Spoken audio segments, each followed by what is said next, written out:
V glasbenem svetu ime Miha Peskar ni tako neznano ime.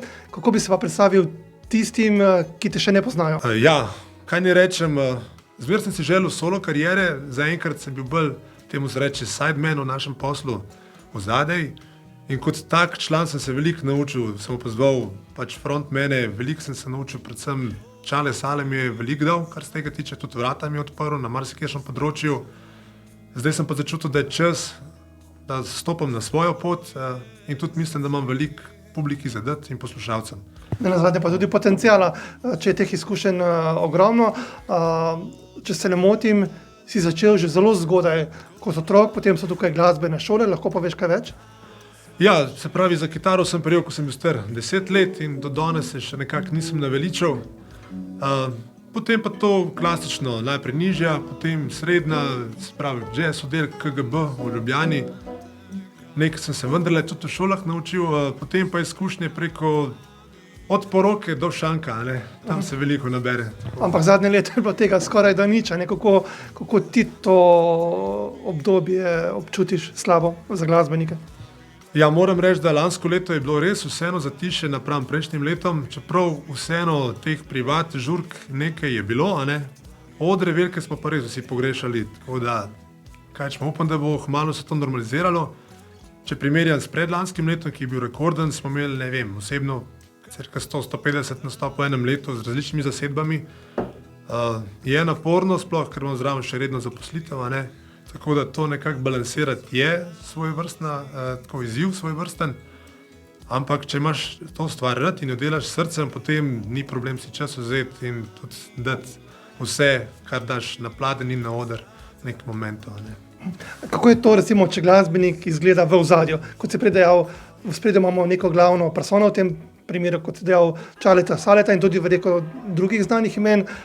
Kaj pa vsi tisti od bobnarjev, kitaristov, ogromno vas je ponavadi v tem backstageu, kar publika ne vidi, Ja, moram reči, da znotraj članov benda se potem spletejo določene vezi, ki vse veš, kako je, oziroma veste, v zaodrjih ni zdaj to tak rock'n'roll v Sloveniji, kot mogoče nekateri pričakujejo, ampak vseeno postanemo prijatelji, kaj spijamo skupaj, se smejamo, što si ene interne zadeve ratajo.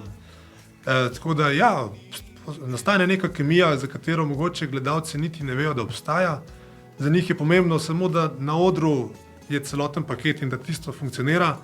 Mi, ki pa sodelujemo, pa vemo, kaj kdo komu pomeni.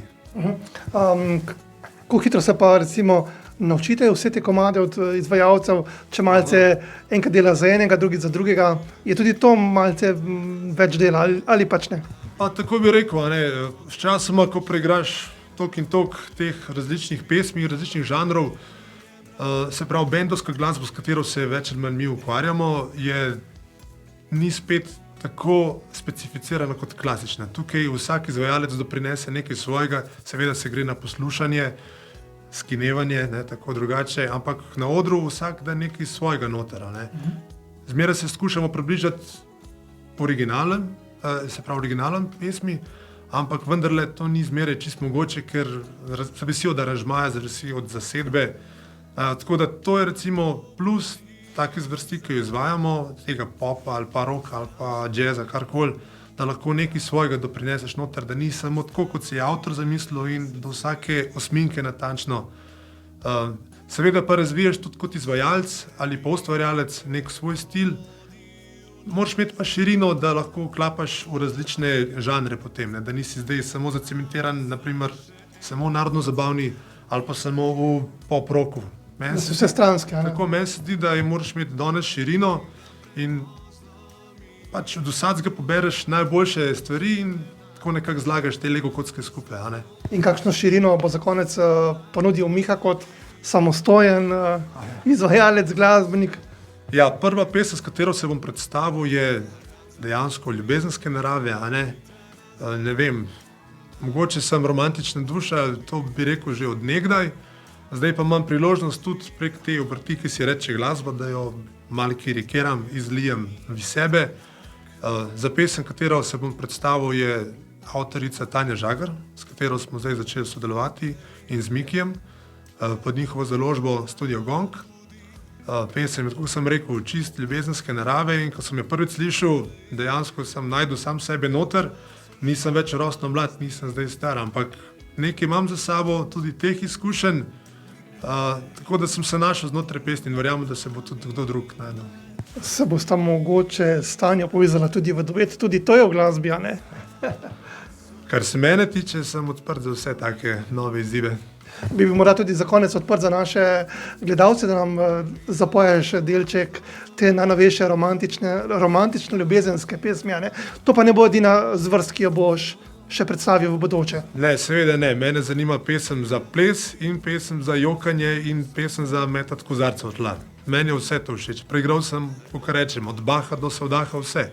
Meni je všeč Otoček sredi jezera, všeč mi je tudi, ne vem, Bigfoot Mama, kaj se jim nima zdaj tako nekih osebnih preferenc. Kar me osebno najbolj tangira je, da je pesem iskrena. In to se mi zdi tisto najbolj pomembno v glasbi, ker v končni fazi je to višja oblika sporočanja in mi sporočamo poslušalcem ali da smo z njimi, ko jim je težko, ali pa da smo z njimi, ko jim je lepo. Ne? In to je v bistvu tisto, kar, da se nekoga dotakneš na tak način potem.